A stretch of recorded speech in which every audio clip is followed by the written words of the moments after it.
Hello দাদা। হ্যাঁ বল। আমার না একটু লেট হয়ে গেছে, ট্রেনটা আসলে একটু লেট ছিল তো। তুই আমাকে একটু এসে নিয়ে যেতে পারবি? খুব রাত হয়ে গেছে তো, অন্ধকার এখানে, আর এখানে না অনেকগুলো ছেলেপেলে দাঁড়িয়ে আছে, আমার খুব ভয় করছে। একটু আসবি? আমার ফোনেও চার্জও নেই। ঠিক আছে। ই মা, ফোনটা সুইচ অফই হয়ে গেল, এবার কি হবে? এ ভাই, মালটা দেখ একা একা দাঁড়িয়ে আছে। এদিকে আসলে বাড়িতে ভালোই হয়। বাড়ি পর্যন্ত পৌঁছে দেবি? চ ভাই, দুজন মিলে যাই। আরে তোরা দুজন এইসব করিস না, কিন্তু যাস না। এই বোন ফোন করেছে, কেউ কোনো কথা বলবি না। হ্যালো দাদা, আমি না বাড়িতে আসতে গিয়ে রাস্তায় আটকে গেছি, কোনো গাড়ি ঘোড়া কিচ্ছু পাচ্ছি না, রাস্তাটাও খুব অন্ধকার, অনেকগুলো ছেলে দাঁড়িয়ে আছে, আমার না খুব ভয় করছে, তুই একটু আসতে পারবি? কি আছে? তখন ছেলেগুলো ডিস্টার্ব করছে না তো? কেউ যদি কিছু করে তো সবাই পুঁতে দেখা দেবো। দাঁড়া, আমি এখনই আসছি। জয়দা, বাইক চাপে দে তো। আরে আমার বোনটা রাস্তায় একা আটকে গেছে, ওকে আনতে বলতে চাপি দে। তোর বোন একা আছে তো কি হয়েছে?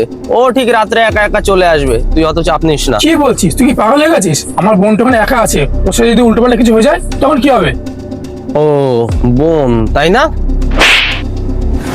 কি হলো জয়দা, তুই আমাকে মারলি কেন? মারলাম কেন বুঝলি না? তোমার বোন বোন, আর রাস্তায় অন্য মেয়েরা দেখলে তোমার মাল মনে হয়, তাই না? শোন ভাই, আমাদের সবার বাড়িতেই মা বোন আছে, আর তাদের রক্ষা করার দায়িত্ব আমাদের। আজকে ওই মেয়েটা যখন বিপদে পড়েছে তখন তুই তার সুযোগ নিচ্ছিস। আজকে তোর বোনটা যখন বিপদে পড়েছে তুই তখন বুঝতে পারছিস যে প্রবলেমটা কোথায়। কারো দুর্বলতার সুযোগ নিস না এভাবে। একটা মেয়ে যখন রাত্রেবেলায় বিপদে পড়ে আমাদের সবার উচিত তাকে গিয়ে সাহায্য করা, নাকি তার সঙ্গে মিসবিহেভ করা, তার সুযোগের সদ্ব্যবহার করা। এই কথাটা মাথায় রাখিস। শোন সুমিত, তোর বোন যখন বিপদে পড়েছে আমরা অবশ্যই তার পাশে গিয়ে দাঁড়াবো। তোর বোন মানি আমাদের বোন, কিন্তু কালি একটা কাজ কর, ওই মেয়েটাও কারো না কারো বোন। ওই মেয়েটা যতক্ষণ না বাড়ির থেকে কেউ আসে ততক্ষণ তুই এখানে দাঁড়া, আমি আর সুমিত যাচ্ছি ওর বোনকে দেখতে।